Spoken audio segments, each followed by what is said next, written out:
Assalamualaikum warahmatullahi wabarakatuh. Perkenalkan, nama saya Lutfi Nurfaidah, nomor induk mahasiswa 933101419.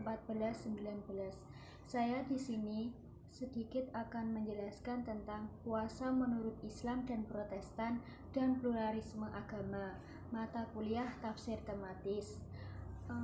Menurut Islam, puasa adalah menahan dan mencegah kemauan dari makan, minum, berhubungan suami istri dan yang semisalnya sehari penuh dari terbitnya fajar shidik atau waktu subuh hingga terbenamnya matahari atau waktu maghrib, dengan niat tunduk dan mendekatkan diri kepada Allah Subhanahu wa Ta'ala.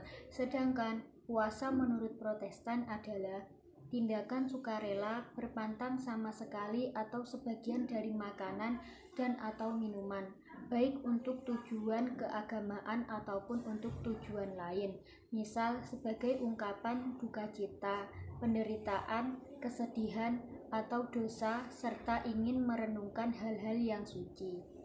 Dalam surat Al-Baqarah ayat 185 yang artinya beberapa hari yang ditentukan itu ialah bulan Ramadan, bulan yang di dalamnya diturunkan atau permulaan Al-Quran sebagai petunjuk bagi manusia dan penjelasan-penjelasan mengenai petunjuk itu dan pembeda atau antara yang hak dan yang batil.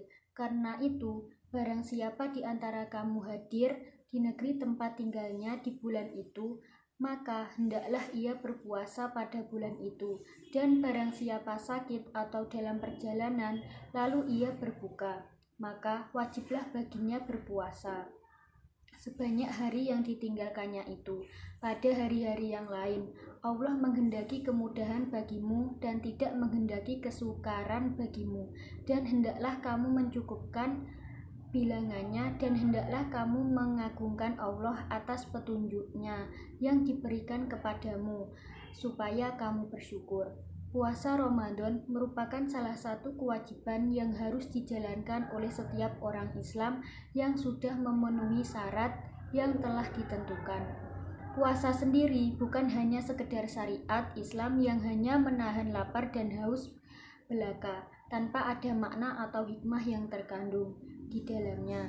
Allah tidak akan memerintahkan kepada makhluknya tanpa ada manfaat yang berguna bagi makhluk itu sendiri, karena Allah Subhanahu wa Ta'ala Maha mengetahui.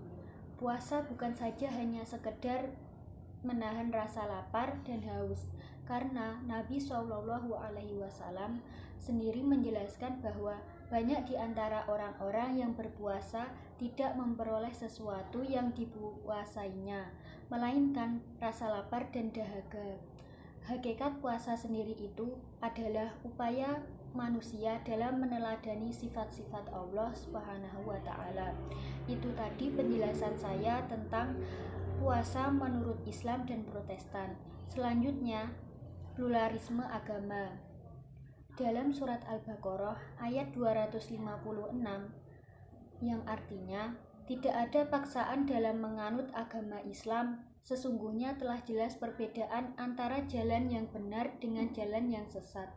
Barang siapa ingkar kepada tagut dan beriman kepada Allah, maka sungguh dia telah berpegang teguh pada tali yang sangat kuat yang tidak akan putus. Allah Maha mendengar lagi Maha mengetahui. Paparan ayat tersebut di atas menjelaskan bahwa dalam hal memilih agama, manusia diberikan kebebasan untuk memahami dan mempertimbangkannya sendiri. Dalam konteks ini, Tabak Tabo'i berpendapat bahwa karena agama merupakan rangkaian ilmiah yang diikuti amaliyah atau keyakinan, yang merupakan persoalan hati, maka bagaimanapun agama tidak bisa dipaksakan oleh siapapun. Sementara Quraisy Shihab menegaskan bahwa manusia diberi kebebasan oleh Allah untuk memilih dan menetapkan jalan hidupnya serta agama yang dianutnya, karena Tuhan tidak menurunkan suatu agama untuk dibahas oleh manusia dalam rangka memilih yang dianggapnya sesuai dan menolak yang tidak sesuai. Agama pilihan adalah satu paket, penolakan terhadap satu bagian penolakan terhadap keseluruhan paket tersebut. Pluralisme dalam keagamaan mempunyai banyak sekali pengertian, tinggal dari sudut mana pluralisme itu didefinisikan. Pluralisme seringkali disetarakan dengan istilah kerukunan, toleransi, atau hubungan dialogis. Meskipun dalam kajian sosiologis sering diartikan dengan kerukunan, toleransi, atau hubungan dialogis, tetapi dalam kajian keagamaan, pluralisme diartikan dengan peletakan kebenaran agama dalam posisi sejajar. Cukup sekian pembahasan tentang puasa menurut Islam dan Protestan dan pluralisme agama. Mohon maaf yang sebesar-besarnya apabila ada kata yang kurang berkenan. Wabillahi taufiq wal hidayah wa ridha wal inayah. Wassalamualaikum warahmatullahi wabarakatuh.